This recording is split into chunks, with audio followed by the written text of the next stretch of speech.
The Wild Robot hit theaters a couple of months ago, and it's safe to say that it melted hearts of both kids and adults alike. But if you think you're ready for another adorable installment, buckle up because we're going to be diving headfirst into a darker, heavier side of the Wild Robot universe. Roz's journey might look kid-friendly on the surface, but the books it's based on, oh boy do they get pretty dark. So I'ma quit yapping and dive right into the entire lore of the Wild Robot. Spoiler alert, if you're someone who enjoys reading books or wants the story to be told on the big screen, you might want to avoid watching this video.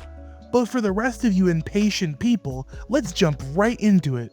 Roz is essentially a state-of-the-art robot, mass-produced in a high-tech factory by Rico Company. She's not some one-of-a-kind creation, she's part of a massive line of robots designed for practical work purposes. Think of her more as a advanced utility machine, but to assist humans in managing labor-intensive tasks like farming, construction, and logistics. Now, Roz and her fellow robots were built for human use, meaning they were never meant to operate independently or stray too far from their assigned tasks.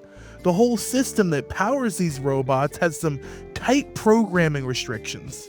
This is why the robot just can't up and escape or suddenly decide, hey, I'm gonna live my life in the mountains now. They're bound by their coding to follow their designed functions. This restriction explains why Roz's story is so unique. She ends up breaking out of these predetermined roles that she has due to her crash landing on the island and unexpected exposure to the wildlife. As for why these robots can't escape, it boils down to two main things: strict programming and practical design. Roz, for instance, is built for durability and utility, but not for freedom and independent thought. She doesn't have the instinct to break rules or venture into the unknown, at least not until she's forced into a situation that rewires her perspective.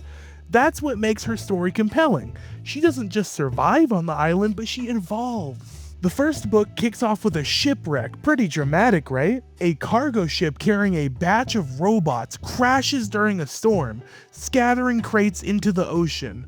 Most of the robots are destroyed, but there is one lucky survivor, our girl Roz. She's washed up on a deserted island, well, deserted in the sense that there aren't any humans, but the island is teeming with wildlife. Roz's adventure begins when she accidentally activates herself. She is immediately an outsider, sticking out like a metal box in a natural environment. The animals on the island are naturally suspicious of this strange, clunky machine that doesn't belong here. Roz, being programmed to adapt, starts to learn from the animals and slowly integrates into their world. She goes from being a curiosity to becoming something of a caretaker for the island's inhabitants.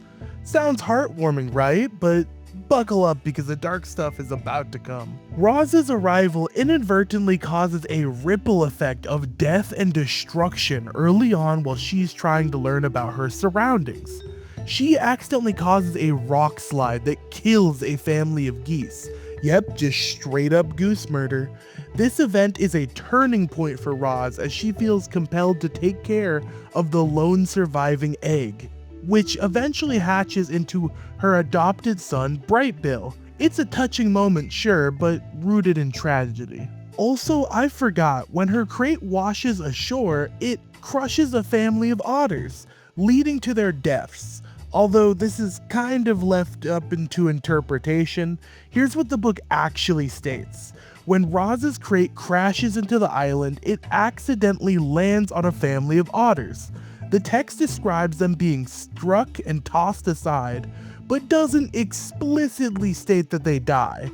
It leaves their ultimate fate kind of unclear. The ending of the book is a little darker than the movie adaptation though. After a peaceful year on the island, Roz's life is disrupted when her manufacturer, the Rico Company, sends retrieval robots to bring her back. This is because Roz is considered a malfunctioning unit due to her unique adaptations and unorthodox behavior on the island. The Rico robots arrive on the island and their mission is simple: capture Roz and return her to the factory. However, the animals on the island are now deeply attached to Roz. They band together to fight off the Ricos. Despite the animals' bravery, the Ricos overpower them. Roz herself suffers significant damage during the confrontation, including the loss of her limbs. In her damaged state, Roz makes the heart-wrenching decision to surrender. Her reasoning is simple: if she stays, the Ricos will keep coming, endangering her animal family.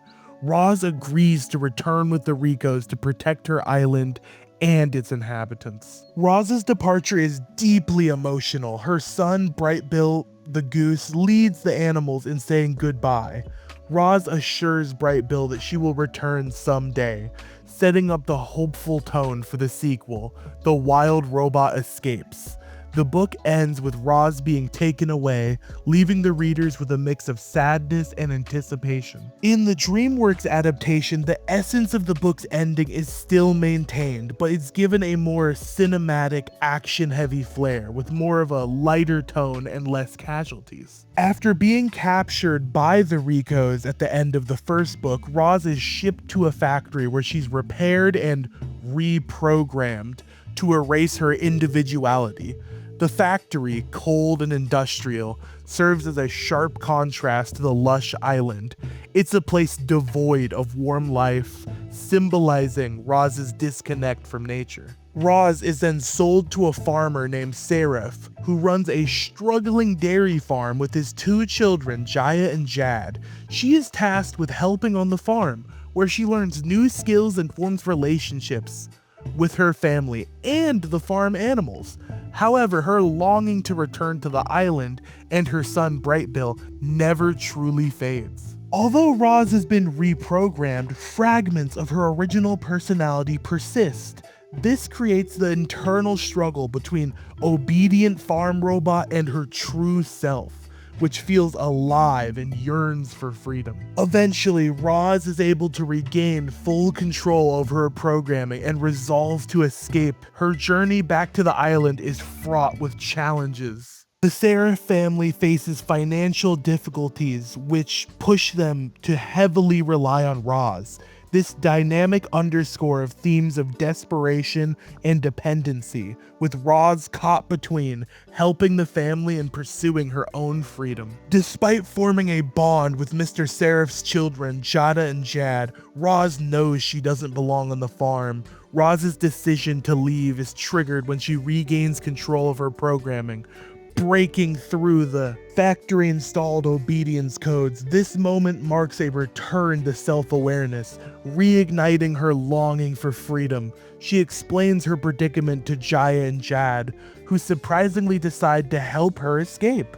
They provide her with supplies and a heartfelt farewell, knowing that she can never truly be free if she stays. The Ricos, relentless enforcer of the robot system, are tasked with retrieving Roz once her escape is discovered. These robots are faster, stronger, and more aggressive than before. Their purpose is to maintain control over rogue robots like Roz, and their advanced tracking system makes them formidable foes. The Ricos pursue Roz across vast landscapes, forcing her to stay on the move and outwit her hunters. They represent the oppressive system that seeks to strip Roz of her individuality, making her fight for freedom all the more badass. Roz's journey back to the island is long and perilous, spanning various terrains and environments. Roz travels through forests, mountains, and rivers, using her survival skills and relying on the kindness of animals she meets along the way. She encounters predators, hostile weather, and constant threats of being found by the Ricos. Roz remembers the coordinates of the island from her internal mapping system, which was activated during her time on the cargo ship in the first book.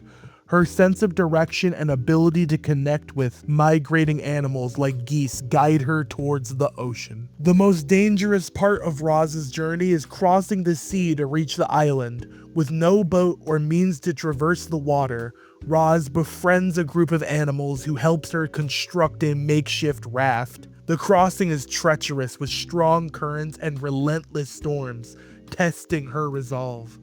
When Roz finally reaches the island, it's not the peaceful homecoming that she imagined. The Rozes had tracked her down, and a climactic battle ensues. Roz enlists the help of her animal friends on the island to fight the Ricos. This final showdown is pretty dark. Some of her animal allies are injured or even killed, and Roz herself is heavily damaged during the fight.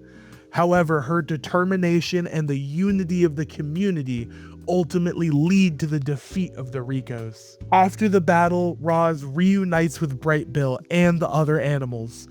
The reunion is heartfelt, but Roz knows she's still in danger. The Ricos might be defeated for now, but the system that sent them still remains. The book ends on a bittersweet note. Roz is finally home, but her journey isn't over. She must prepare for the future challenges while cherishing the time that she has left with her loved ones. I'm gonna make a separate video about the dark lore of the third book because this book is literally like The Empire Strikes Back. Let's say this book doesn't have a pretty happy ending. So I hope you liked this video. Make sure to like and subscribe, and hopefully I'll see you in the next one.